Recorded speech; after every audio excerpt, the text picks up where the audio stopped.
അറിയോ? ആ അടിമകളിൽപ്പെട്ട ഒരു സ്വഹാബിയാണ് മഹാനായ അബൂ ഉബൈദത്ത് ഇബ്നുൽ ജറാഹ് റളിയല്ലാഹു തആല അൻഹു. പഠിക്കണം ചെറുപ്പക്കാരാ, ആരാ അബൂ ഉബൈദ എന്നറിയോ? ആരാ അബൂ ഉബൈദ എന്നറിയോ? പടച്ചവനെ, ബദറിന്റെ രണാങ്കണത്തിൽ യുദ്ധം നടക്കുകയാ. ബദറിന്റെ രണാങ്കണത്തിൽ യുദ്ധം നടക്കുമ്പോ അബൂ ഉബൈദ റളിയല്ലാഹു തആല അൻഹു അല്ലാഹുവിന്റെ പ്രവാചകൻ സ്വല്ലല്ലാഹു അലൈഹി വസല്ലമ തങ്ങളുടെ കൂടെയാണ്, മുസ്ലിമീങ്ങളുടെ കൂട്ടത്തിലാണ് അബൂ ഉബൈദ ഉള്ളത്. പക്ഷേ തന്റെ പ്രിയപ്പെട്ട പിതാവ് ജറാഹു ശത്രുവിന്റെ ഭാഗത്താ. പടച്ചവനെ, അബൂ ഉബൈദ റളിയല്ലാഹു തആല അൻഹു പടച്ചവനെ ബദറിന്റെ രണാങ്കണത്തിലൂടെ യുദ്ധം നടക്കുമ്പോ ഒളിച്ചൊളിച്ച് നടക്കുകയാണ്, ഒളിച്ചൊളിച്ച് നടക്കുകയാണ്. എന്തിനാണ് ഒളിച്ച് നടക്കുന്നതെന്നറിയോ? എതിർഭാഗത്ത് നിൽക്കുന്നത് പിതാവാണ്, ശത്രുവിന്റെ ഭാഗത്ത് നിൽക്കുന്നത് പിതാവാണ്. വാപ്പയും മകനും കൂടെ പരസ്പരം യുദ്ധം ചെയ്യാൻ കഴിയില്ലല്ലോ. അതുകൊണ്ട് ഉബൈദ എന്ന് പറയുന്ന തന്റെ പൊന്നാര മകൻ ഇങ്ങനെ പതുങ്ങി വാപ്പയുടെ മുമ്പിൽ പെടാതെ, വാപ്പ കാണാതെ ഒളിച്ചിങ്ങനെ നടക്കുകയാണ്. പക്ഷേ ജറാഹ് എന്ന് പറയുന്ന പിതാവുണ്ടല്ലോ, മകനെ തിരഞ്ഞു നടക്കുകയാണ്. വേറെ ഒരു ശത്രുവിനെയും വേണ്ട, ബദറിൽ പങ്കെടുക്കുന്ന വേറെ ഒരാളെയും നോക്കുന്നില്ല. തന്റെ പൊന്നാര മകനെ തിരഞ്ഞു നടക്കുകയാണ്. വാപ്പ മകനെ തിരഞ്ഞു നടക്കുമ്പോ മകന് വാപ്പയെ കാണാതെ ഒളിച്ചൊളിച്ച് നടക്കുകയാണ്. അങ്ങനെ അവസാനം അതാ ഉബൈദ റളിയല്ലാഹു തആല അൻഹു അല്ലാഹുവിന്റെ പ്രവാചകൻ സ്വല്ലല്ലാഹു അലൈഹി വസല്ലമ തങ്ങളുടെ മുമ്പിൽ നിൽക്കുമ്പോ പിതാവ് കടന്നു വരികയാണ്. തന്റെ പൊന്നാര മകനെ കാണുകയാണ്. ഉറയിൽ കിടന്ന വാള് വലിച്ചൂരിയിട്ട് അവിടെന്ന് വിളിക്കുന്ന ഉബൈദ അവിടെന്ന് വിളിക്കുകയാണ്. തന്റെ പ്രിയപ്പെട്ട പൊന്നുമോനെ വിളിച്ചിട്ട് പറയുന്നു, വാടാ മുഹമ്മദേ, നിന്റെ കൂടെയുള്ള ആരെങ്കിലും മരിച്ചു കഴിഞ്ഞാ അവന് സ്വർഗത്തിലാണെന്നല്ലേ പറയുന്നത്? അവനെ ഇറക്കി വിട് മുഹമ്മദ്, അവനെ ഇറക്കി വിട് മുഹമ്മദ്. എന്റെ കയ്യിലിരിക്കുന്ന വാള് കൊണ്ട് ഞാൻ അവനെ സ്വർഗത്തിലേക്ക് പറഞ്ഞു വിടാ. പടച്ചവനെ, തന്റെ പൊന്നാര മകന്റെ ദേഷ്യം പിടിപ്പിക്കാറ്, തന്റെ പൊന്നാര മകന്റെ രക്തം തിളപ്പിക്കാറ് പിതാവ് അവിടെ നിന്നുകൊണ്ട് തന്റെ പൊന്നാര മകനെ ഒരുപാട് ചീത്ത പറയുകയാണ്. പക്ഷേ പൊന്നുമോന് മിണ്ടുന്നില്ല. വാപ്പയല്ലേ പറയുന്നത്, വാപ്പയല്ലേ പറയുന്നത്. മിണ്ടാതെ നിന്ന് കേൾക്കുകയാണ്. എത്ര പറഞ്ഞിട്ടും തന്റെ പൊന്നാര മകൻ അനങ്ങാതെ വന്നപ്പോ ജറാഹ് എന്ന് പറയുന്ന പിതാവുണ്ടല്ലോ, ഏത് ചെറുപ്പക്കാരന്റെയും രക്തം തിളയ്ക്കുന്ന കാര്യമാണ് സ്വന്തം മാതാവിനെ കുറിച്ച് പറയുന്നത്, സ്വന്തം ഉമ്മയെ കുറിച്ച് പറയുന്നത്. ഉമ്മാനെ ചീത്ത വിളിക്കാൻ തുടങ്ങി, ഉമ്മയെ ചീത്ത വിളിക്കാൻ തുടങ്ങി. പടച്ചവനെ, അബൂ ഉബൈദ ചിന്തിക്കുന്നു, അല്ലാ, എന്റെ ഉമ്മയാണ്, ആ പറയുന്ന മനുഷ്യന്റെ ഭാര്യയാണ്, പറഞ്ഞുകൊള്ളട്ടെ തമ്പുരാനെ. വാപ്പ ഉമ്മയെ കുറിച്ച് പറഞ്ഞുകൊള്ളട്ടെ. മിണ്ടാതെ നിൽക്കുകയാണ്.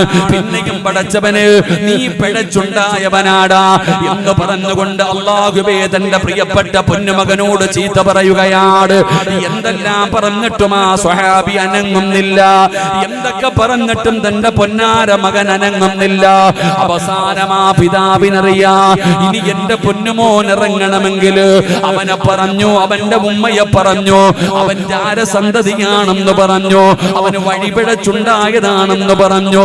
എന്തു പറഞ്ഞിട്ടും തന്റെ പൊന്നാര മകൻ അനങ്ങാതെ വന്നപ്പോ വാപ്പയ്ക്കറിയാം, ഇനി അവൻ ഇറങ്ങി വരണമെങ്കിൽ ഇനി ഒരാളെ പറഞ്ഞാലേ അവൻ ഇറങ്ങി വരൂ. അങ്ങനെ വാപ്പ ആരെ കുറിച്ചാ പറയുന്നതെന്നറിയോ? മഹാനായ ആദരവായ പ്രവാചകൻ നബി മുഹമ്മദ് മുസ്തഫ സല്ലല്ലാഹു അലൈഹി വസല്ലമ തങ്ങൾ അല്ലാഹുവിന്റെ പ്രവാചകനെ എവിടെന്ന് മോശമായി പറയുകയാണ്. നബി തങ്ങൾ അങ്ങനെ മോശമായി പറയുമ്പോ അല്ലാഹുവിന്റെ പ്രവാചകനെ പറയുന്നത് കേട്ടപ്പോ അതാ തന്റെ പ്രിയപ്പെട്ട പിതാവ് പറയുന്നത് സഹിക്കുന്നില്ല. സ്വഹാബത്ത് പറയുകയാണ് അബൂ ഉബൈദയുടെ കൈകാലുകൾ വിറയ്ക്കുകയാണ്. ഉമ്മയെ പറഞ്ഞപ്പോ, പടച്ചവനെ ചീത്ത പറഞ്ഞപ്പോ അനങ്ങാത്ത അബൂ ഉബൈദയുടെ കൈകാലുകൾ വിറയ്ക്കുകയാണ്. കാരണം പറയുന്നത് അല്ലാഹുവിന്റെ പ്രവാചകൻ സ്വല്ലല്ലാഹു അലൈഹി വസല്ലമ തങ്ങളെയാണ്. നബി തങ്ങളെ പറയുന്നത് കേട്ടപ്പോ സ്വഹാബത്ത് പറയുകയാണ്, ചാടി ഇറങ്ങുകയാണ്. അല്പനേരമൊന്നും കാണുന്നില്ലടോ, അല്പനേരമൊന്നും അറിയുന്നില്ലടോ. കുറച്ച് കഴിയുമ്പോ ഇലാ ഹദറത്തി അല്ലാഹുവിന്റെ പ്രവാചകന്റെ മുമ്പിലേക്ക് പോയി നിൽക്കുകയാണ് അബൂ ഉബൈദ റളിയല്ലാഹു തആല അൻഹു.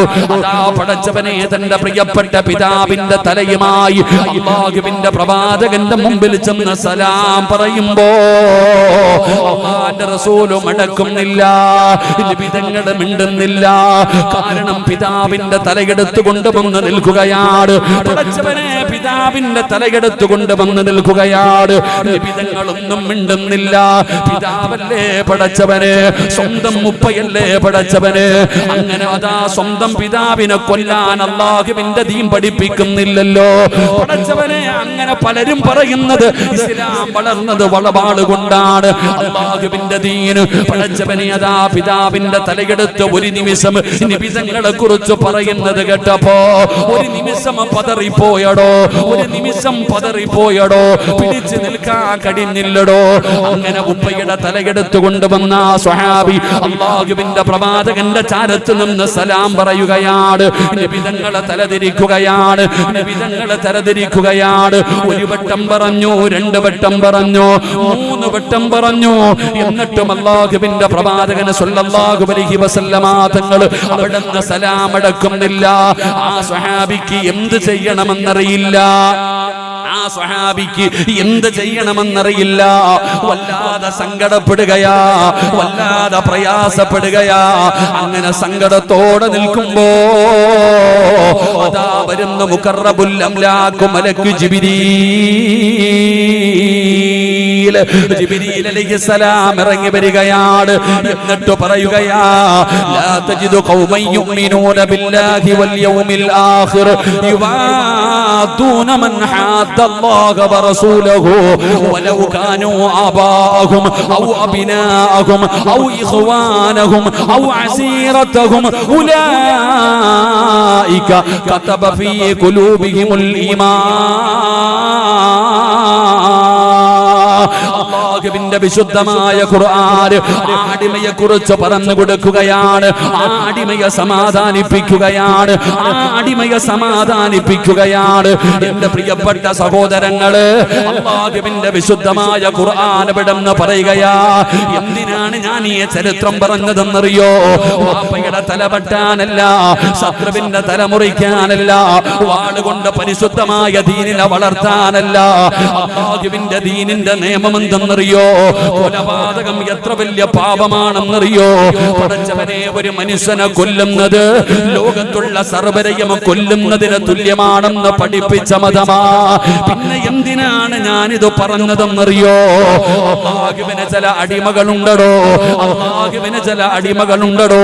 ആ അടിമകൾക്ക് അല്ലാഹുവിന്റെ ദീനിനെ കുറിച്ച് പറയുന്നത് കേട്ടാൽ, അല്ലാഹുവിന്റെ ദീനിനെ കുറിച്ച് പറയുന്നത് കേട്ടാ, അല്ലാഹുവിന്റെ ദീനിനെ നാണം കെടുത്തുന്നത് കണ്ട, അല്ലാഹുവിന്റെ പരിശുദ്ധമായ ഖുർആനിനെ നിസാരമാക്കുന്നതായി കണ്ട, അവർക്ക് സഹിക്കില്ലടോ. അവര് പ്രതികരിക്കുമടോ, ചിലപ്പോ അവര് പ്രസംഗിക്കുമടോ, അവര് പലതും വിളിച്ചു പറയുമടോ. കാരണം എന്തെന്നറിയോ? ഉലൈക കതബ ഫീ ഖുലൂബിഹിമുൽ ഈമാൻ. അവരുടെ ഹൃദയങ്ങളിൽ അല്ലാഹു ഈമാനം എഴുതി വെച്ചിരിക്കുകയാ.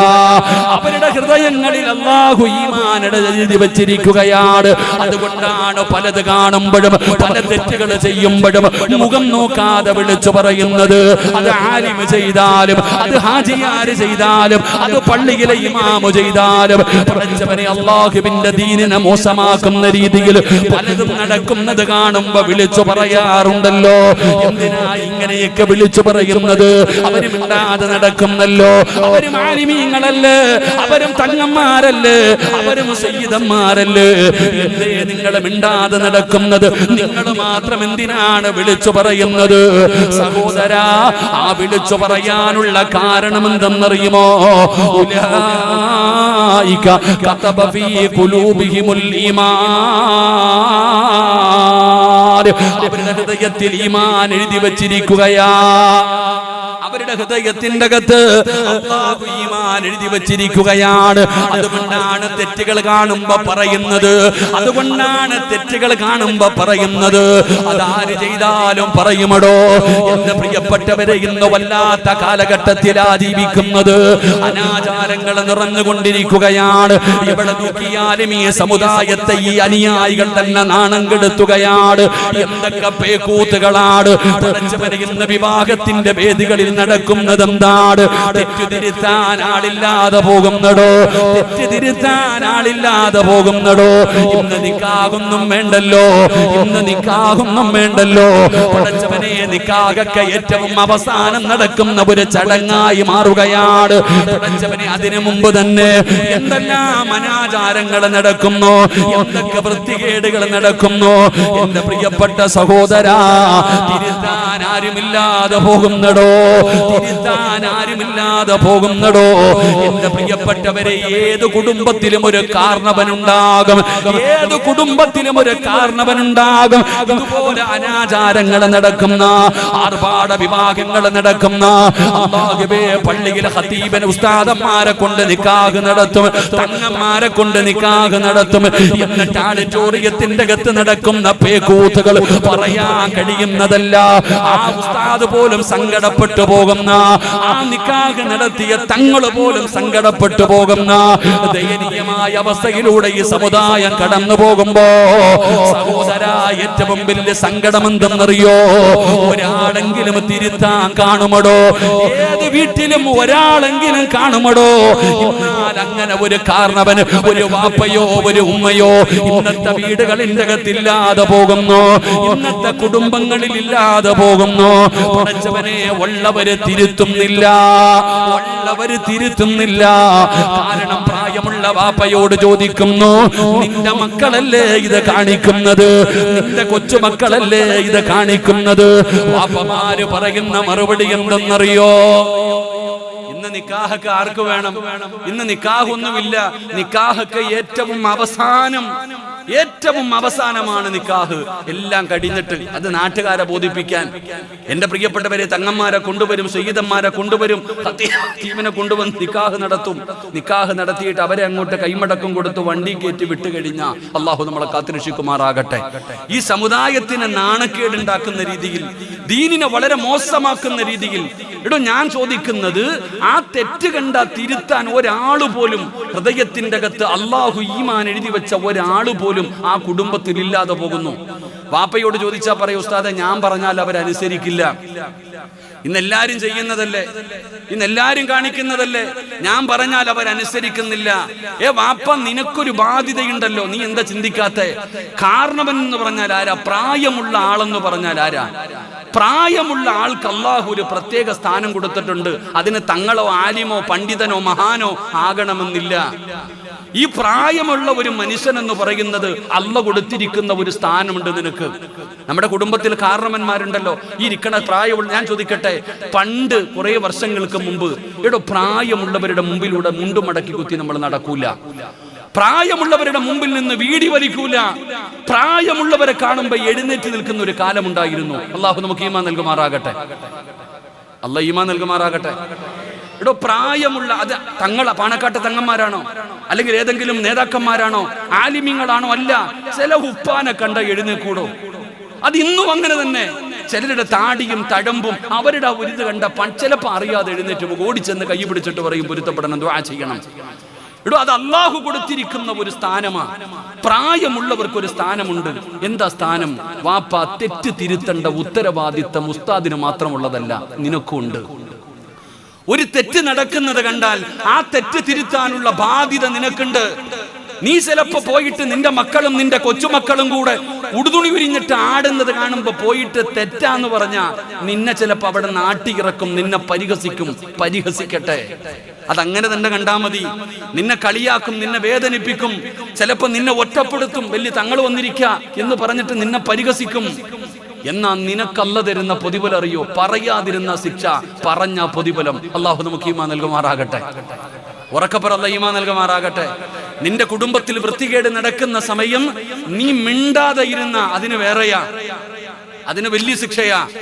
എന്നാ നീ പോയിട്ട് ആ തെറ്റു തിരുത്തിയാൽ, അവര് നിന്നെ കളിയാക്കിയാലും അവരെ നിന്നെ ഒറ്റപ്പെടുത്തിയാലും, നിന്റെ പെൺമക്കളും നിന്റെ മരുമക്കളും നിന്റെ മക്കളുമെല്ലാം വീടിന്റെ അകത്ത് കിടന്നിട്ട് അല്ലാഹുവിന്റെ ദീനിനെ നാണം കെടുത്തുന്ന രീതിയിൽ പേക്കൂത്തുകൾ നടത്തുമ്പോ നീ ചെന്നിട്ട് തെറ്റാണെന്ന് പറഞ്ഞ അല്ലാഹു തരുന്ന പ്രതിഫലം എന്തെന്നറിയോ? ഇസ്രാഫീൽ എന്ന് പറയുന്ന മലക്ക് സൂർ എന്ന് പറയുന്ന കാഹളത്തിലെ രണ്ടാമത് മൂതുമല്ലോ. ഭയങ്കര പള്ളിയുടെ ഖബർസാലിൽ നിന്ന് ഞാനും നിങ്ങളും എഴുന്നേറ്റ് പോകുന്ന ഒരു ദിവസമുണ്ടല്ലോ. പട്ടിയുടെയും പന്നിയുടെയും കഴുതയുടെയും പേപ്പട്ടിയുടെയും നടന്നു വരുന്നവർ, എഴഞ്ഞു വരുന്നവർ, മുഖത്ത് മാംസമില്ലാത്തവർ, കുഷ്ഠരോഗികളെ പോലെ വരുന്നവർ, മലദ്വാരത്ത് കൊടികുത്തി വെച്ച് വരുന്നവർ, നാളെ ഉടുതുണിയില്ലാതെ ഞാനും നിങ്ങളും അല്ലാഹുവിന്റെ കോടതിയിൽ ചെമ്പിന്റെ തറയിൽ നിൽക്കുന്ന ദിവസമുണ്ടല്ലോ. ഈ കാണുന്ന ഈ വേദിയുടെ ചുറ്റുഭാഗത്ത് ജനങ്ങൾ വളഞ്ഞു നിൽക്കുന്നത് പോലെ അല്ലാഹുവിന്റെ സൈന്യം വളഞ്ഞു നിൽക്കുന്ന പരലോകമുണ്ടല്ലോ. ആ പരലോകത്ത് കോടാനി കോടാനി വരുന്ന ജനങ്ങൾ മുഴുവനും അല്ലാഹുവിന്റെ കോടതിയിൽ നിൽക്കുമ്പോ തെറ്റ് കണ്ടിട്ട് തിരുത്തിയ വാപ്പാ, തെറ്റ് കണ്ടിട്ട് തിരുത്തിയ ഉമ്മ, നിനക്ക് അല്ലാഹു തരുന്ന പ്രതിഫലം എന്തെന്നറിയോ? നിനക്ക് അല്ലാഹു തരുന്ന പ്രതിഫലം എന്തെന്നറിയോ? നബി തങ്ങൾ പറയുകയാണ്, ഹിസാബില്ലാതെ നാളെ സ്വർഗത്തിലേക്ക് കടന്നു പോകുന്ന വിഭാഗമാ. നാളെ പടച്ച റബ്ബിന്റെ കോടതിയില് വിചാരണയില്ലാതെ സ്വർഗത്തിലേക്ക് കടന്നു പോകാൻ അല്ലാഹു നിനക്ക് അവസരം തരുമെന്ന് മുത്തുനബി പഠിപ്പിക്കുമ്പോ, എന്റെ പ്രിയപ്പെട്ടവരെ, തെറ്റ് കണ്ടാ തിരുത്തണേ, തെറ്റ് കണ്ടാ തിരുത്തണേ. മിണ്ടാതെ നടക്കരുത്, മിണ്ടാതെ നടക്കരുത്.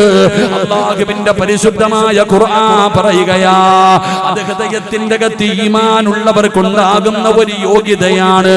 അതാണ് നബി തങ്ങൾ പറഞ്ഞത്, മൻ റആ മിൻകും മുൻകറൻ ഫൽയുഗയ്യിർ ബിയദിഹി. കൈകൊണ്ട് തടയാൻ പറ്റുന്നത് കൈകൊണ്ട് തടയണേ. ഒറ്റ തെറ്റ് കാണുകയാണ്, കൈകൊണ്ട് തടയാൻ പറ്റുമെങ്കിൽ കൈകൊണ്ട് തടയ്, ഇല്ലെങ്കിലോ നിന്റെ നാവ് കൊണ്ട് തടയണേ, നിന്റെ നാവ് കൊണ്ട് പറയണേ. സഹോദരാ, നാവ് കൊണ്ട് പറയാൻ പറ്റുന്നില്ലെങ്കിൽ നിന്റെ ഹൃദയം കൊണ്ട് വെറുക്കുകയെങ്കിലും ചെയ്യണേ. സഹോദരാ, നീ ഒന്ന് വെറുക്കുകയെങ്കിലും ചെയ്യ. ഇതിനൊന്നും ഞാൻ കൂട്ടു നിൽക്കില്ല എന്ന് പറഞ്ഞ് നിനക്ക് ഇറങ്ങി പോകാമല്ലോ. അതുകൊണ്ട് എന്റെ പ്രിയപ്പെട്ടവരോട് പറയുകയാണ്, എന്റെ പ്രിയപ്പെട്ടവര്, തെറ്റ് കണ്ടാ പറയുന്ന ഒരു സ്വഭാവം നിനക്കുണ്ടോ? അത് എല്ലാവർക്കുമുള്ള സ്വഭാവമല്ല. അങ്ങനെ പറയുന്ന ഒരു സ്വഭാവം നിനക്കുണ്ടെങ്കിൽ അല്ലാഹുവേ, ഉലൈക കതബ ബി ഖുലൂബിഹിമുൽ ഈമാൻ. അല്ലാഹു ഹൃദയത്തിന്റെ അകത്ത് ഈമാൻ എഴുതി വച്ചിരിക്കുന്നവർക്ക് കിട്ടുന്ന ഒരു യോഗ്യതയാ. അതുകൊണ്ട് അല്ലാഹു വിശുദ്ധമായ ഖുർആനിലൂടെ അല്ലാഹു സമാധാനിപ്പിച്ച ഒരു സ്വഹാബിയാണ് മഹാനായ അബൂ ഉബൈദത്ത് ഇബ്നുൽ ജറാഹ് റളിയല്ലാഹു തആല അൻഹു. അതുകൊണ്ടാണ് ഉമർ തങ്ങൾ അവിടെന്ന് പറഞ്ഞത്, അതാണ് ഉമർ തങ്ങൾ അവിടെന്ന് പറഞ്ഞത്. എന്റെ പ്രിയപ്പെട്ടവരെ, രണ്ടാമത്തെ സ്വഹാബിയാരാ? അല്ലാഹുവിന്റെ വിശുദ്ധമായ ഖുർആൻ സമാധാനിപ്പിച്ച രണ്ടാമത്തെ അടിമയാരെന്നറിയോ? മഹാനായ സഅദ് ഇബ്നു അബീ വഖാസ് റളിയല്ലാഹു തആല അൻഹു. സഅദ് ഇബ്നു അബീ വഖാസ് എന്ന് പറയുന്ന സ്വഹാബി, ഉമ്മയും മകനും വല്ലാത്ത സ്നേഹമാണ്, ഉമ്മയും മകനും വല്ലാത്ത സ്നേഹമാണ്.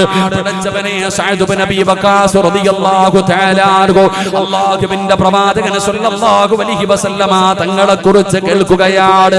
നിബിതങ്ങളെ കാണാമെന്നോ നിബിതങ്ങളുടെ ഉപദേശം കേട്ടോ സഅദ് ഇബ്നു അബീ വഖാസ് റളിയല്ലാഹു തആല അൻഹു ഇസ്ലാമിലേക്ക് കടന്നു വരികയാണ്. ഇസ്ലാമിലേക്ക് കടന്നു വരികയാണ്. പടച്ചവനെ തന്റെ പൊന്നാര മകൻ മുസ്ലിമായി എന്നറിയുമ്പോ സഅദ് ഇബ്നു അബീ വഖാസ് റളിയല്ലാഹു തആല അൻഹുവിന്റെ മാതാവിന് ഇഷ്ടപ്പെട്ടില്ല. തന്റെ പൊന്നുമകനെ മതം മാറി എന്നറിയുമ്പോ ഉമ്മ ഒരുപാട് ഉപദേശിച്ചു നോക്കി. തന്റെ മതം മാറ്റാൻ, തന്റെ പൊന്നാര മകനെ പഴയ മതത്തിലേക്ക് കൊണ്ടുവരാൻ ഉമ്മ ഒരുപാട് ഉപദേശിച്ചു നോക്കി. എന്തു പറഞ്ഞിട്ടും തീരുമാനത്തിൽ മാറ്റമില്ല.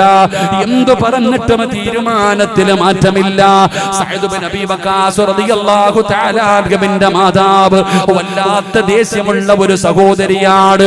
അവർക്ക് വല്ലാത്ത ദേഷ്യമാണ്. അവർക്ക് വല്ലാത്ത വാശിയാണ്. അതുകൊണ്ട് അവിടെ നിന്ന് പറഞ്ഞു, സഅദേ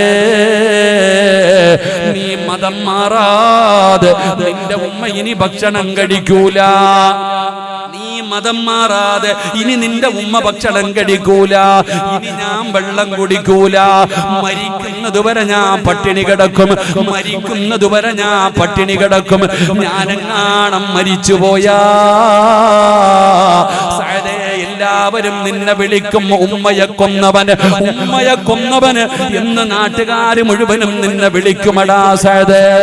ഉമ്മയ്ക്ക് വല്ലാത്ത വാശിയായി. ഉമ്മയ്ക്ക് വല്ലാത്ത വാശിയായി. സഅദ് ഇബ്നു അബീ വഖാസ് റളിയല്ലാഹു തആല അൻഹു ഉമ്മയുടെ കൂടെയാണ് വീട്ടിൽ കിടക്കുന്നത്. രാവിലെ എഴുന്നേറ്റ് നബി തങ്ങളുടെ ചാരത്ത് പോകും. അവിടെ അറിവുകൾ പഠിക്കും, നിസ്കരിക്കും, വീട്ടിലേക്ക് മടങ്ങി വരും. അങ്ങനെ ഉമ്മയതാ പട്ടിണി കിടക്കുകയാണ്. ഉമ്മ അവിടെ നിന്ന് പട്ടിണി കിടക്കുകയാ. സഅദ് ഇബ്നു അബീ വഖാസ് റളിയല്ലാഹു തആല അൻഹു മാതാവിന്റെ ചാരത്ത് ചെന്നിട്ട് പറയും, ഭക്ഷണം കഴിക്കുമ്മാ, വെള്ളം കുടിക്കുമ്മാ, മതം മാറാതെ ഞാൻ കഴിക്കൂല, മതം മാറാതെ ഞാൻ കുടിക്കൂല. ഉമ്മയ്ക്ക് വല്ലാത്ത വാശിയായി. പടച്ചവനെ ഉമ്മ പട്ടിണി കിടക്കുകയാണ്. ദിവസങ്ങൾ ഇങ്ങനെ കടന്നു പോകും തോറും ഉമ്മയ്ക്ക് വല്ലാത്ത പ്രയാസമായി. പടച്ചവനെ സഅദ് ഇബ്നു അബീ വഖാസ് റളിയല്ലാഹു തആല അൻഹു അല്ലാഹുവിന്റെ റസൂലിനോട് പറഞ്ഞു, യാ റസൂലല്ലാഹ്, മുത്തി നബിയേ, ഉമ്മ സത്യാഗ്രഹത്തിലാണ് നബിയേ, ഉമ്മ പട്ടിണിയിലാണ് നബിയേ, ഉമ്മ വല്ലാത്ത വാശിയിലാ നബിയേ, എന്ത് ചെയ്യണം നബിയേ? അല്ലാഹുവിന്റെ റസൂല് പറഞ്ഞു ക്ഷമിക്ക്. അല്ലാഹുവിന്റെ റസൂല് പറഞ്ഞു ക്ഷമിക്ക്. സഅദ് ഇബ്നു അബീ വഖാസ് റളിയല്ലാഹു തആല അൻഹു അവസാനം ജനങ്ങൾ പറഞ്ഞു, സഅദേ നിന്റെ ഉമ്മ വല്ലാത്തൊരവസ്ഥയിൽ കിടക്കുകയാ. ഭക്ഷണം കഴിക്കാതെ വെള്ളം കുടിക്കാതെ നിന്റെ ഉമ്മ മരിച്ചു പോകും സഅദേ. നിന്റെ ഉമ്മാന്റെ അടുക്കലൊന്ന് ചെല്ല്. നിന്റെ ഉമ്മ നിന്നെ വിളിക്കുകയാണ്. സഅദ് ഇബ്നു അബീ വഖാസ് റളിയല്ലാഹു തആല അൻഹു പടച്ചവനെ എന്ത് ചെയ്യണമെന്നറിയില്ല. ഒരു ഭാഗത്ത് ഉമ്മയാണ്, മറുഭാഗത്ത് അല്ലാഹുവും അല്ലാഹുവിന്റെ പ്രവാചകനുമാണ്. റബ്ബേ ഉമ്മാനെ വല്ലാത്ത സ്നേഹമാണ്. എന്ത് ചെയ്യണമെന്നറിയില്ല. ഉമ്മ വാശി പിടിച്ച് കിടക്കുകയാണ്. ഉമ്മ വാശി പിടിച്ച് കിടക്കുകയാണ്. അവസാനം സഅദ് മഹാനായ സഅദ് ഇബ്നു മുആദ് റളിയല്ലാഹു തആല അൻഹു പടച്ച റബ്ബേ സഅദ് ഇബ്നു അബീ വഖാസ് റളിയല്ലാഹു തആല അൻഹു ഉമ്മയുടെ ചാരത്തേക്ക് കടന്നു ചെല്ലുകയാണ്. പട്ടിണി കിടക്കുന്ന, തളർന്നു കിടക്കുന്ന ഉമ്മാടെ ചാരത്തേക്ക് ഭക്ഷണവുമായിട്ട് കടന്നു പോവുകയാ. ഉമ്മാടെ ചാരത്ത് ചെന്നിട്ട് ഉമ്മാടെ വായിലേക്ക് ഭക്ഷണം എടുത്തു വെച്ചിട്ട് പൊന്നുമകനെ പറയുന്നു, കഴിക്കുമ്മാ, ഈ വെള്ളമൊന്ന് കുടിക്കുമ്മാ. ഇല്ലടാ മോനെ, മരിച്ചാലും ഞാൻ കുടിക്കൂല. നീ മതം മാറാതെ ഞാൻ കുടിക്കൂല. ഉമ്മയുടെ വാശി കണ്ടപ്പോ, ഉമ്മയുടെ വാശി കണ്ടപ്പോ സഅദ് ഇബ്നു അബീ വഖാസ് റളിയല്ലാഹു തആല അൻഹു തന്റെ ഉമ്മയോട് പറഞ്ഞ മറുപടി എന്തെന്നറിയോ? തന്റെ ഉമ്മയോട് പറഞ്ഞ മറുപടി എന്തെന്നറിയോ? ഉമ്മ, നിങ്ങൾക്ക് എന്നെ വല്ലാത്ത ഇഷ്ടമാണ്, എനിക്കും നിങ്ങളെ വല്ലാത്ത ഇഷ്ടമാണ്. പക്ഷേ നിങ്ങളെക്കാളും വലിയ ഇഷ്ടം അല്ലാഹുവിനോടും അവന്റെ റസൂലിനുമോടുമാണ് ഉമ്മ. മതം മാറണമെന്ന് പറഞ്ഞ് പട്ടിണി കിടക്കുന്ന 9 മാസം ഗർഭവും 10 മാസം ഗർഭം ചുമന്ന് മരണവേദനയുടെ വേദനയും നൊന്ത് പ്രസവിച്ച മാതാവിനോട് ആ പൊന്നുമകൻ പറഞ്ഞ മറുപടി എന്തെന്നറിയോ? എനിക്ക് നിങ്ങളെ വല്ലാത്ത ഇഷ്ടമാ, നിങ്ങൾക്കും എന്നെ വല്ലാത്ത ഇഷ്ടമാ. എന്നാ നിങ്ങളെക്കാളും എനിക്കിഷ്ടം അല്ലാഹുവിനെയും അവന്റെ പ്രവാചകനെയുമാണ്. എന്നിട്ട് സഅദ് ഇബ്നു അബീ വഖാസ് റളിയല്ലാഹു തആല അൻഹു മാതാവിനോട് പറഞ്ഞ ഒരു മറുപടി എന്തെന്നറിയോ? അല്ലാഹു 1000 ആയുസ് തന്നു, 1000 ആയുസ് അല്ലാഹു നിങ്ങൾക്ക് നൽകി. ഞാൻ നിങ്ങളുടെ മകനായി ജനിച്ചു. 1000 പ്രാവശ്യം അല്ലാഹുവിന്റെ ദീന് വിടണമെന്ന് പറഞ്ഞ് നിങ്ങൾ ഇതുപോലെ പട്ടിണി കിടന്നു മരിച്ചാൽ അല്ലാഹുവിന്റെ ദീൻ ഞാൻ വലിച്ചെറിയില്ല ഉമ്മ.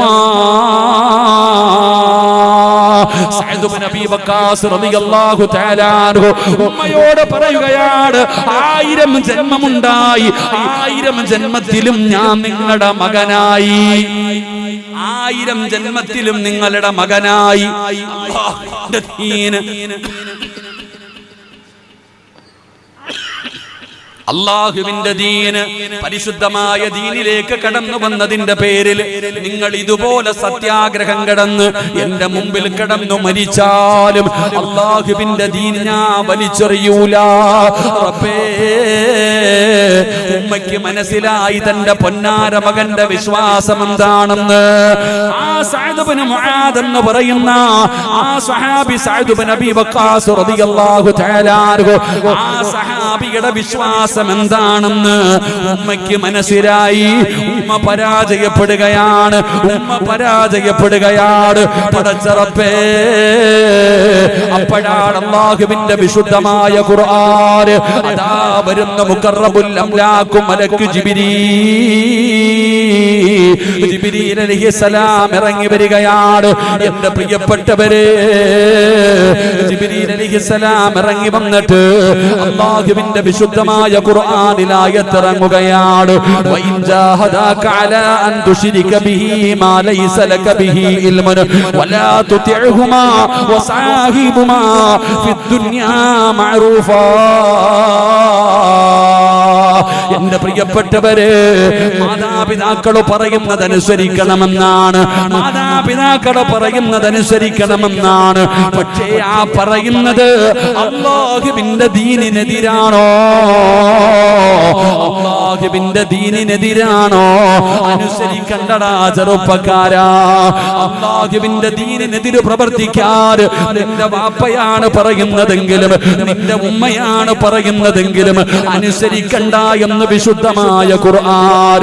അവർ ഏതു മതവിശ്വാസിയാകട്ടെ, ഉമ്മയാണ് ചെറുപ്പക്കാരാ, അവരേതു മതവിശ്വാസിയാണെങ്കിലും നീ അവരെ ആദരിക്കണേ, നീ അവരെ സ്നേഹിക്കണേ, നീ അവരെ ബഹുമാനിക്കണേ എന്ന് അല്ലാഹുവിന്റെ വിശുദ്ധമായ ഖുർആൻ പറയുമ്പോ എന്തിനാണ് ഈ ചരിത്രം പറഞ്ഞതെന്നറിയോ? പടച്ചവനെ, വല്ലാത്ത പ്രലോഭനങ്ങൾ നടക്കും ചെറുപ്പക്കാരാ, ഭീഷണികൾ നടക്കും ചെറുപ്പക്കാരാ. പടച്ചവനെ, ചിലപ്പോ ഉമ്മയായിരിക്കും പറയുന്നത് പാപം ചെയ്യാൻ, ഒരു ചെറുപ്പക്കാരന്റെ കൂടെ പോകാൻ, ഒരു അന്യപുരുഷന്റെ കൂടെ പോകാൻ ഉമ്മയായിരിക്കും പറയുന്നത്, വാപ്പയായിരിക്കും ഒരു തെറ്റ് ചെയ്യാൻ പറയുന്നത്. അനുസരിക്കേണ്ട ചെറുപ്പക്കാരാ, അല്ലാഹുവിന്റെ ദീനിനെതിരാണെങ്കിൽ, അത് പാപമാണെങ്കിൽ, എന്റെ പ്രിയപ്പെട്ടവരെ, ചില പെണ്ണുങ്ങൾ പറയാറുണ്ടല്ലോ, ചില ഭാര്യമാര് ഭർത്താവിനോട് പറയും, വീട് വെക്കണ്ടേ, പൈസ ഇല്ലെങ്കിൽ ലോൺ എടുക്ക്, 5 ലക്ഷം ലോൺ എടുക്ക്, 10 ലക്ഷം ലോൺ എടുക്ക്. പടച്ചവനെ, ഭാര്യ തന്നെ ഭർത്താവിനോട് പറയുകയാണ്, വേണ്ട സഹോദരാ, വേണ്ട സഹോദരാ, മോനെ, നീ അത് ആ പ്രലോഭനങ്ങളിൽ നീ വീണു പോകരുത്. അല്ലാഹുവിന്റെ ദീൻ മുറുകെ പിടിക്ക്, ആര് പറഞ്ഞാലും അനുസരിക്കരുത്. നീ ചിലപ്പോ എല്ലാവരും നിന്നെ ഒറ്റപ്പെടുത്ത, എല്ലാവരും നിന്നെ കളിയാക്ക, എല്ലാവരും നിന്നെ കൈയൊഴിയ, എന്നാ അല്ലാഹു നിന്നെ കൈവിടില്ലടാ ചെറുപ്പക്കാരാ. എന്റെ പ്രിയപ്പെട്ട യുവത്വമേ, അല്ലാഹുവിന്റെ ദീനിന്റെ നിയമങ്ങൾ മുറുകെ പിടിച്ചു കഴിഞ്ഞാൽ കൂട്ടുകാര് നിന്നെ കളിയാക്കും, കൂടെ നടക്കുന്നവർ നിന്നെ ഒറ്റപ്പെടുത്തും, കുടുംബക്കാര് നിന്നെ ഒറ്റപ്പെടുത്തും. പക്ഷേ അല്ലാഹു നിന്നെ സഹായിക്കും. അല്ലാഹുവിന്റെ സഹായം നിനക്കുണ്ടാകും. പടച്ചവനെ, തന്റെ ഉമ്മ സത്യാഗ്രഹം കിടന്നപ്പോ മരിക്കാൻ സക്കറാത്തിന്റെ അവസ്ഥയിൽ കിടക്കുമ്പോഴും ആ ഉമ്മയുടെ ചാരത്ത് ചെന്നിട്ട് ഉമ്മ, എനിക്ക് വലുത് അല്ലാഹുവാ, അല്ലാഹുവിന്റെ പ്രവാചകനാ, അല്ലാഹുവിന്റെ ദീനാ, ആ ദീനാണ് എനിക്ക് വലുത് പറയാൻ ചങ്കൂറ്റം കാണിച്ചപ്പോ ആ ചെറുപ്പക്കാരനെ സമാധാനിപ്പിക്കാൻ ഏഴാകാശം കടന്ന് മുഖറബുൽ അംലാഖു മലക്ക് ജിബ്രീൽ അലൈഹിസ്സലാം ഇറങ്ങി വന്നെന്ന് ചരിത്രം പറയുകയാ. അതുകൊണ്ട് വിശദീകരിക്കുന്നില്ല. അല്ലാഹുവിന്റെ വിശുദ്ധമായ ഖുർആൻ സമാധാനിപ്പിച്ച അല്ലാഹുവിന്റെ വിശുദ്ധമായ ഖുർആനിൽ ആയത്ത് ഇറക്കിയ രണ്ടാമത്തെ സ്വഹാബിയാണ് സഅദ് ഇബ്നു അബീ വഖാസ് റളിയല്ലാഹു തആല അൻഹു. ഇനി മൂന്നാമത്തെ അടിമയാരെന്നറിയോ? പടച്ചവനെ, വേങ്ങരയിൽ വയല് കേൾക്കാമെന്ന ഉമ്മ. മൂന്നാമത്തേതാരെന്നറിയുമോ? അതൊരു പെണ്ണാവുമ്മ. അല്ലാഹുവിന്റെ വിശുദ്ധമായ ഖുർആനിൽ 10 ആയത്തുകളാണ് ഇറക്കിയത്. ഒരു പെണ്ണ് കരഞ്ഞപ്പോ, ഒരു പെണ്ണ് സങ്കടപ്പെട്ടപ്പോ, ഒരു പെണ്ണ് റബ്ബിനോട് ദുആ ചെയ്തപ്പോ അതാ ഖുർആനിൽ 10 ആയത്തുകളാണ് ഇറങ്ങിയത്. ആ പെണ്ണാരെന്നറിയോ? ആ പെണ്ണാരെന്നറിയുവോ? മഹദിയായ ആയിഷ. അല്ലാഹുവിന്റെ പ്രവാചകൻ സല്ലല്ലാഹു അലൈഹി വസല്ലമ തങ്ങളുടെ പ്രിയപ്പെട്ട ഭാര്യയായ ആയിഷ ബീബി റളിയല്ലാഹു തആല അൻഹാ. ഏതാണ് ആയിഷയുടെ ചരിത്രം അറിയുമല്ലോ? പടച്ചവനെ, സഫ്വാൻ എന്ന് പറയുന്ന ചെറുപ്പക്കാരനായ സ്വഹാബി, ബദരീങ്ങളിൽപ്പെട്ട സ്വഹാബി, ആ ബദരീങ്ങളിൽപ്പെട്ട സഫ്വാൻ എന്ന് പറയുന്ന ചെറുപ്പക്കാരൻ രണ്ടുപേരെയും ചേർത്ത് വെച്ചൊരു കഥ ഇറങ്ങുകയാണ്. അല്ലാഹുവേ, ആയിഷ വ്യഭിചരിച്ചു, ആയിഷ വ്യഭിചരിച്ചു. അല്ലാഹുവിന്റെ പ്രവാചകന്റെ ഭാര്യയെ കുറിച്ച്, അല്ലാഹുവിന്റെ റസൂലിന്റെ പ്രിയപ്പെട്ട ഭാര്യയായ ആയിഷ ബീബി റളിയല്ലാഹു തആല അൻഹ, ഖുർആനില് 10 ആയത്തുകളാണ് നിന്ന നിപ്പിൽ ഇറങ്ങി വന്നത്.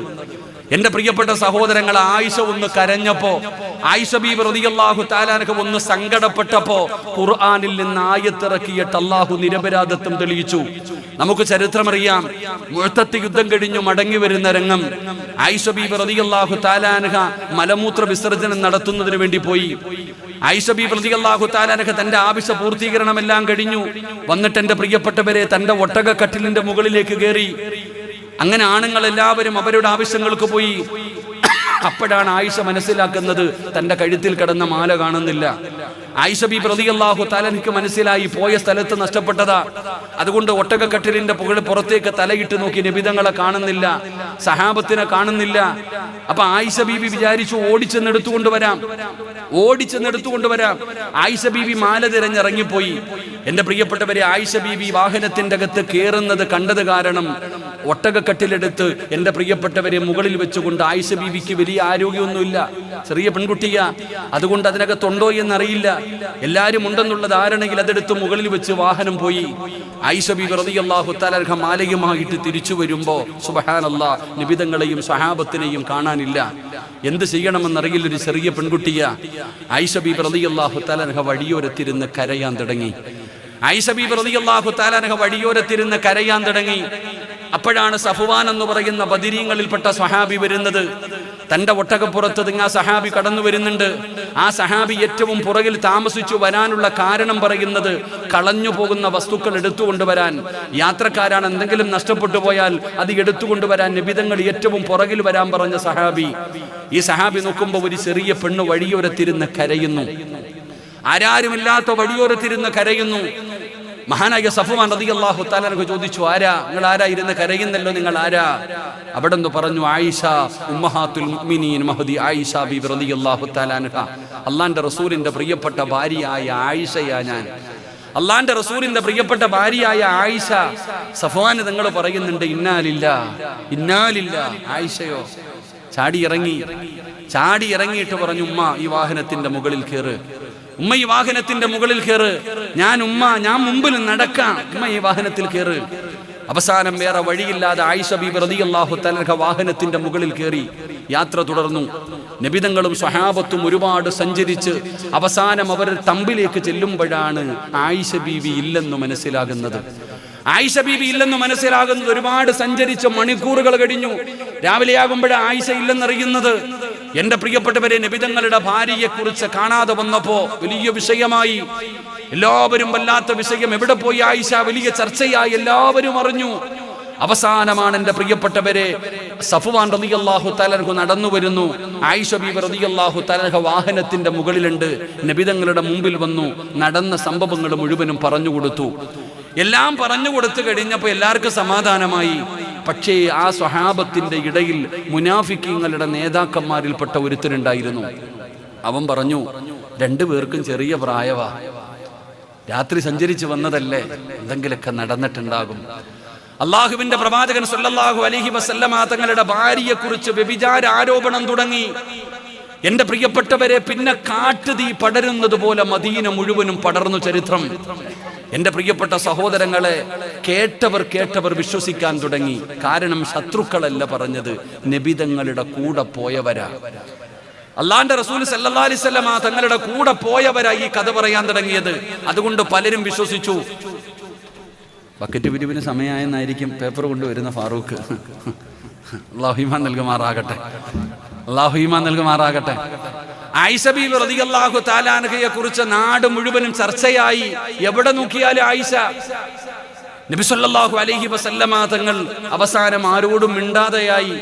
നബിതങ്ങൾ പറഞ്ഞു, അല്ല തന്നെ തീരുമാനിക്കട്ടെ. നബിതങ്ങൾക്ക് വിശ്വാസം ഇല്ലാഞ്ഞിട്ടൊന്നുമല്ല. നബിതങ്ങൾ പറയുന്നുണ്ട്,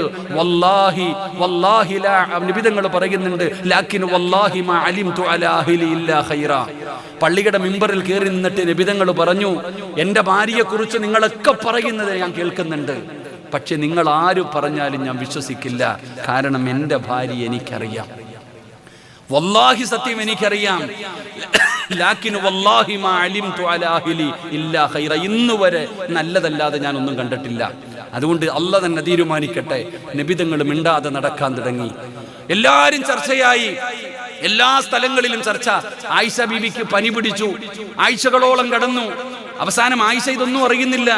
അവസാനം നബിതങ്ങളോട് അനുവാദം ചോദിച്ചിട്ട് ആയിഷ ബീബി റളിയല്ലാഹു തആല വീട്ടിൽ ചെന്നു. അപ്പോഴാ അറിയണേ ഈ കഥകൾ, തിരക്കഥകൾ, എന്റെ പ്രിയപ്പെട്ട സിനിമാ കഥകളെ പോലും വെല്ലുന്ന രീതിയിലുള്ള കഥകൾ. അവസാനം ആയിഷ ബീബി റളിയല്ലാഹു തആലയ്ക്ക് വല്ലാതെ സങ്കടമായി. ഭക്ഷണം കഴിക്കുന്നില്ല, വെള്ളം കുടിക്കുന്നില്ല. എന്റെ പ്രിയപ്പെട്ടവർ, അബൂബക്കർ സിദ്ദീഖ് റളിയല്ലാഹു തആല പറയുന്നുണ്ട്, എന്റെ പൊന്നുമോള് മരിച്ചുപോയി എന്ന് ഞാൻ ഭയക്കാറുണ്ട്.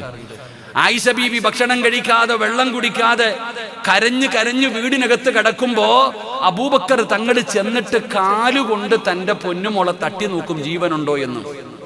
അത്രത്തോളം സങ്കടപ്പെട്ടുകൊണ്ട് കടന്നു. എന്റെ പ്രിയപ്പെട്ടവരെ, എന്തിനാണ് ഞാൻ ഈ ചരിത്രം പറഞ്ഞതെന്നറിയോ? നമ്മൾ എപ്പോഴും മനസ്സിലാക്കേണ്ടത്, നമുക്കൊരു വാർത്ത കിട്ടിക്കഴിഞ്ഞാൽ പിന്നെ നമ്മൾ എത്രത്തോളം ഷെയർ ചെയ്യാൻ പറ്റുമോ, എത്രത്തോളം നാണം കെടുത്താൻ പറ്റുമോ, എത്രത്തോളം പറയാൻ പറ്റുമോ, നമ്മളൊക്കെ പറയും. ആയിഷ ബീബി റളിയല്ലാഹു തആല അൻഹയുടെ ഈ സംഭവം നടന്നപ്പോ എന്റെ പ്രിയപ്പെട്ട സഹോദരങ്ങളെ, ഒരു ചരിത്രം നമ്മൾ മനസ്സിലാക്കണം. ഞാൻ അതിനുവേണ്ടിയായത് പറഞ്ഞത്. ഈ ചരിത്രം ഞാൻ പറയുന്നത്, എന്റെ പ്രിയപ്പെട്ടവരെ, ഈ സംഭവം നടക്കുമ്പോ അള്ളാഹുവിന്റെ പ്രവാചകൻ സല്ലല്ലാഹു അലൈഹി വസല്ലമ തങ്ങളുടെ സഹാബിയാണ് അബൂ അയ്യൂബുൽ അൻസാരി റളിയല്ലാഹു തആല അൻഹു. അബൂ അയ്യൂബുൽ അൻസാരി റളിയല്ലാഹു തആല അൻഹു തന്റെ വീട്ടിലേക്ക് കടന്നു ചെല്ലുമ്പോ തന്റെ പ്രിയപ്പെട്ട ഭാര്യ ചോദിച്ചു ഭർത്താവിനോട്, ആയിഷയെ കുറിച്ച് ഇങ്ങനെയൊക്കെ പറയുന്നല്ലോ, നിങ്ങൾ വിശ്വസിക്കുന്നുണ്ടോ? അബൂ അയ്യൂബുൽ അൻസാരി റളിയല്ലാഹു തആല അൻഹു ആ സഹാബിയോട് സ്വന്തം ഭാര്യ ചോദിച്ചു, ആയിഷ ബീബി റളിയല്ലാഹു തആല അൻഹയെ കുറിച്ച് അലം തസ്മഉ, അവിടെന്ന് ചോദിക്കുന്നു മഹദി വയ്ക്ക, ഇങ്ങനെയൊക്കെ ആയിഷാനെ കുറിച്ച് പറയുന്നുണ്ടല്ലോ, നിങ്ങൾ വിശ്വസിക്കുന്നുണ്ടോ? മഹാനായ അബൂ അയ്യൂബുൽ അൻസാരി റളിയല്ലാഹു തആല അൻഹു പറഞ്ഞു, ഞാൻ വിശ്വസിക്കുന്നില്ല. തന്റെ ഭാര്യയോട് ചോദിച്ചു, ആയിഷയുടെ സ്ഥാനത്ത് നീ ആയിരുന്നെങ്കിൽ വ്യഭിചരിക്കുമായിരുന്നോ? വളരെ വ്യക്തമായി നിങ്ങൾ കേൾക്കണം. ആയിഷ ബീബി വ്യഭിചരിച്ചു എന്ന് എല്ലാരും പറയുന്നല്ലോ, തെളിവുകളൊക്കെ എതിരാണല്ലോ, നിങ്ങൾ വിശ്വസിക്കുന്നു എന്ന് ചോദിച്ചപ്പോൾ അബൂ അയ്യൂബുൽ അൻസാരി എന്ന് പറയുന്ന സഹാബി തന്റെ പെണ്ണുമ്പിള്ളയെ എടുത്ത് ചോദിച്ചു, ആ ആയിഷയുടെ സ്ഥാനത്ത് നീ ആയിരുന്നെങ്കിൽ വ്യഭിചരിക്കുമായിരുന്നോ? മഹദി പറയാ, വല്ലാഹി സത്യം ഞാൻ ചെയ്യൂല, വല്ലാഹി സത്യം ഞാൻ ഒരിക്കലും, അല്ലാഹുവാക്കട്ടെ, ഞാൻ ഒരിക്കലും വ്യഭിചരിക്കൂല, ഞാൻ ഒരിക്കലും അങ്ങനെ ചെയ്യില്ല. മഹാനായ സ്വഹാബിയോട് അബൂ അയ്യൂബുൽ അൻസാരി റളിയല്ലാഹു തആല അൻഹുവിനോട് തന്റെ പ്രിയപ്പെട്ട ഭാര്യ പറയുമ്പോൾ ആ സ്വഹാബിയുടെ മറുപടി എന്തെന്നറിയോ? ഇടോ, ഒരു വാർത്ത കേട്ടാൽ ഇങ്ങനെയായിരിക്കണം, ഒരു വാർത്ത നിങ്ങൾ അറിഞ്ഞാൽ ചെയ്തോ ചെയ്തില്ലേ അതല്ല വിഷയം, ഒരു വാർത്ത കേട്ട് കഴിഞ്ഞാൽ നിങ്ങളുടെ നിലപാടെന്തായിരിക്കണം?